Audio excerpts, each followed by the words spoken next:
Busy week for Obama. Our state lawmakers sound off about his State of the Union address and a preview of Governor Henry's final State of the State. Here's Scott Mitchell with today's Your Vote Counts.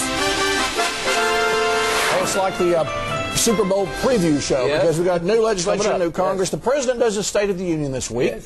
A new word we're hearing a lot from the president, J-O-B-S. Now, about time. Could it come from the fact that his campaign manager, David Plouffe, is back in the White House? Yes, I imagine that has something to do with it, but I don't think anybody's going to get fired over the deal. Maybe they should. Somebody needs to be fired. This White House has had a rough year. There's no doubt about it.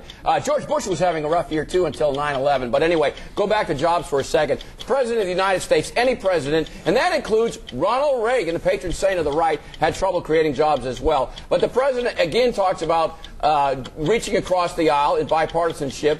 Oh, I mean, they're not interested in governing. All they're interested in is obstructionists in Washington, D.C. That is not the right way to be a leader, and they don't care about leadership. All they care about are election results. Well, I mean, it's a good question. I'm going to give it to the Republican because I'm asking, how can a vast minority of Republicans be obstructionists? Because it seems to me like they can get anything done they want to do if they're Democrats. Well, that's exactly right. They've got a supermajority in the Senate, a majority in the House, and they've got a Democrat president. They can do virtually anything that they want. But with regard to the president's State of the Union address, listen, guys, forever I have thought that President Obama really was Jimmy Carter's second presidential term. But as I was listening to this State of the Union address go on and on and on ad infinitum, I figured out that he's actually channeling Bill Clinton. I mean, this guy likes to hear himself speak. But two words that weren't in there, natural gas, which is pretty important to Oklahoma, and war on terror. Guys, his rhetoric doesn't match reality. There is a disconnect between those two things.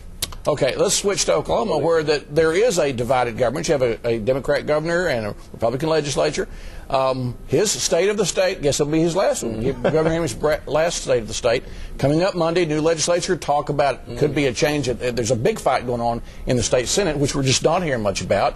What do you think we're going to hear Monday from the governor? Well, and I'm going to tell you, with regard to the Senate, we still don't know what's going to unfold in the Senate leadership battle next week. But just as the U.S. Constitution requires the president to give an annual State of the Union message to Congress, our Oklahoma Constitution requires our governor to deliver an annual State of the State message to the state legislature. And that's on the first Monday in February. That means it's coming up this Monday. I suspect that the bulk of the governor's address, if he's reasonable and prudent, will be devoted to budgetary matters. After all, we're in the middle of quite a big budget crisis.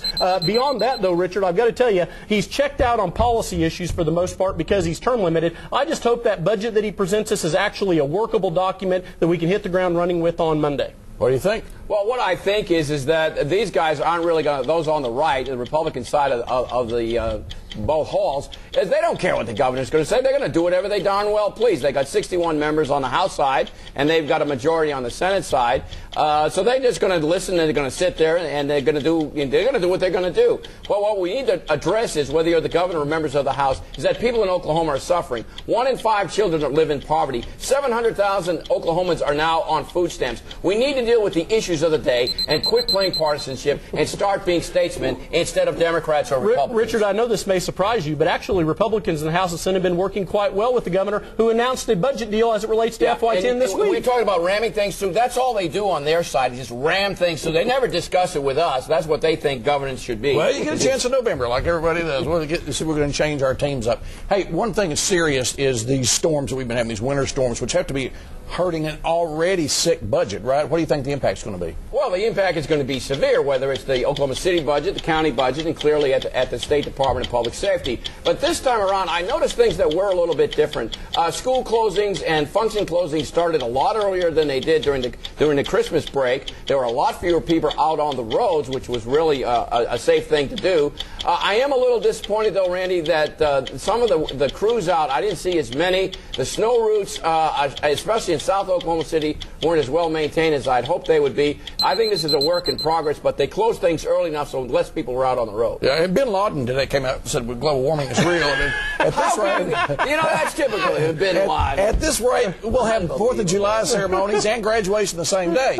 But how is it going to affect our budget? Yeah, and everybody can tell that global warming is occurring outside right now. Listen, it inevitably will have some impact on our state budget. There's no doubt about that. Obviously, the governor has declared a state of emergency, which has cleared the way for some federal federal funds, so a good portion of the expenses will be underwritten by the federal government. A good chunk will be underwritten by state government and some by county and local governments.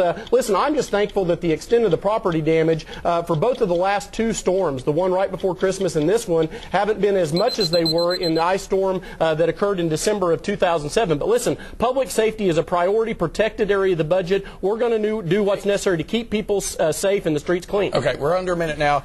Hey, listen, do you read blogs? I do. Okay, we're going to put up a list of some of the blogs that have come along in the years that, you know, we didn't know what a blog was 10 years ago. These are blogs that we get stories from, the three of us get stories from, that, you know, these weren't even in existence 10 years ago. The question is, and there's stories about the Senate leadership race and things, committees and campaign donations, and there's a lot of stuff out on the internet that's nonsense, but man, it looks like right now I'm getting more stuff about what's happening at the state capitol through blogs than the old media. Well, I think so, and two of them that are missing up on that board are OKPNS as well as the McCarville Report, both good at covering what's going on at the state capitol. That has increasingly been their role as the Capitol Press Corps has been decreasing in size. That is a bad thing, the loss of the fourth estate, covering what's going on in your state government. Richard and I are dinosaurs when it comes to this sort of stuff, though, but that's where everybody's going for information. All right. Well, I was born before 1965, so all of this stuff is kind of new. But real quickly, folks, about the budget, $600 million of that comes from the federal government stimulus that President Barack Obama initiated to cover the Republicans here in Oklahoma. Thank God we had somebody in Washington that had enough sense. Your vote counts. Should have been focused on job creation. Back just like